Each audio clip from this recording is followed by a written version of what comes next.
Good morning, YouTube. I am out walking our corgi, Chewy, and I thought I would do a vlog. Good morning, YouTube.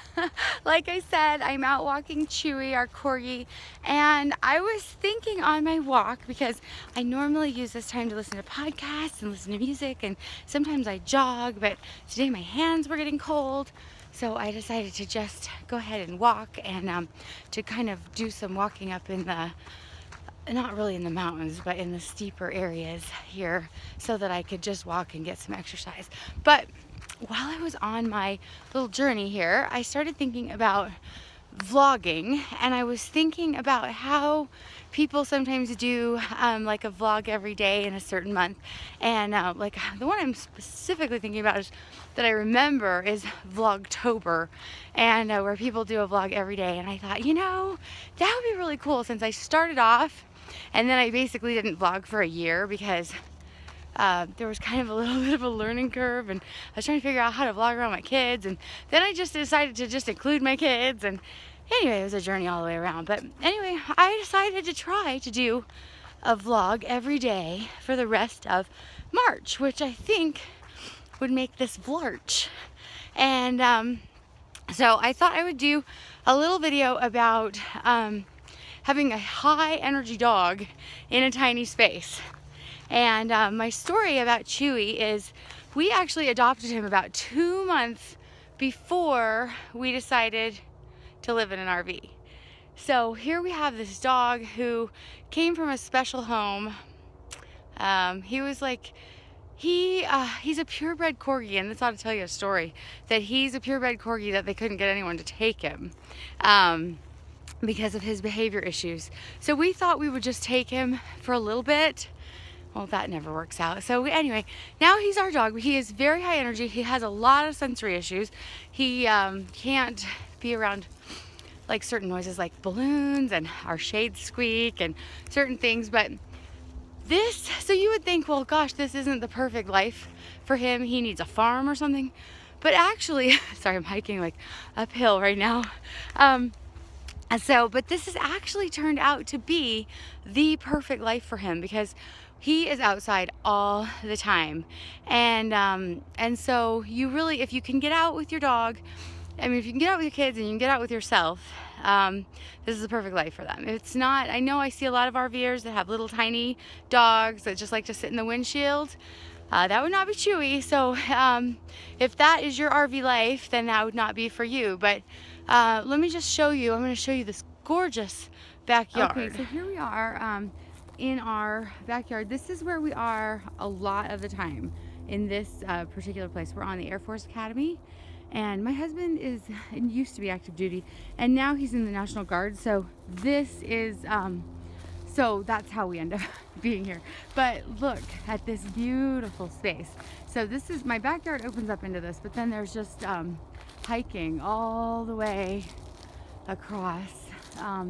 So my kids and I can just pretty much go hiking anytime out the door. We take the dog. I generally, I have him on a noise leash, a noise collar, so I can always call him back, just because there are, I have him off leash a lot, but no, excuse me, but there are coyotes, and this is the wilderness to some degree, so I do try to keep him pretty close to me.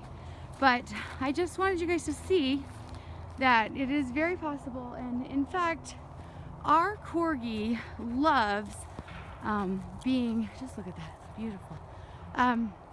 Our corgi very much needs a lot of exercise, which he gets because we're outside all the time, and he also needs to be with us. He's very emotionally needy, so he needs to be with us. So being underfoot all the time is actually the perfect life.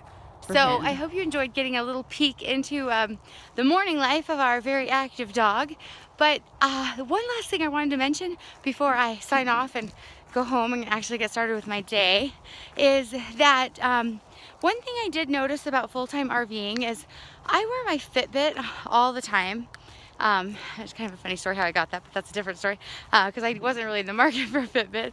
But anyway, since I've had my Fitbit, I wear it all the time, and I noticed when we first moved in to the RV that my steps like after a few weeks, I started noticing that my steps were really low, and it is it actually takes a conscious effort, because when you're to actually get out and get active, because when we were in our house, there was a little bit of a more of a natural, even if you didn't get out, you would get like steps. I mean, we lived in a base, so I guess not really 3 stories, but 2 stories with a basement.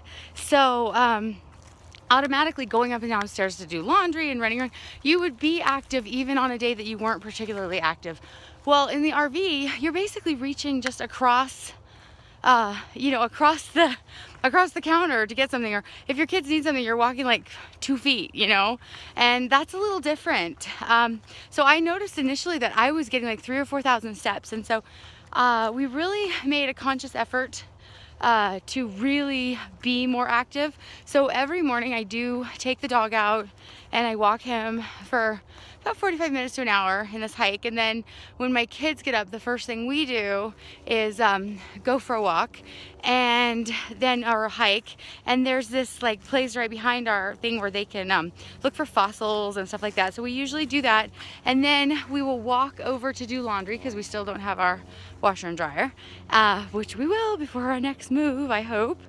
And so I will make sure that we do that walk, and we'll walk the recycle down. And then because we homeschool, I try to include, we focus on a sport a week, and we try to get a little bit outside our comfort zone.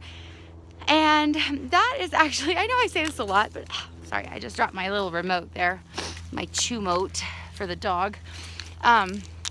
So that, I know I say this a lot, but we will do I will do a video on kind of the sports and activities that are outside our comfort zone that have come into our lives because of RVing. So anyway, we try to do a sport. I'll drive the kids over to play tennis, and we actually have an incline here, like a 200-300 step incline, and we'll do that. And we have a basketball court here, and my kids do archery, and we have an archery range here, which is just an amazing thing about RVing. So anyway, the bottom line is, if you full-time, I'm like huffing and puffing from talking and hiking here, but if you full-time RV, it is actually, you would think like you would be active, and we are, because we cook outside a lot and things like that. But it is a conscious effort to really get the actual steps in, because it's not that far to go to your picnic table. It's not that far to go to your grill. It's not that far to walk to your kid's room. So anyway, I hope you've enjoyed this video. I'm gonna catch my breath now. All right, have a great day. Talk to you guys later. Oh, and don't forget to like or subscribe so that I can reach out to more people, hopefully, who don't think I'm a total dork. And I love you guys, and I'll talk to you soon.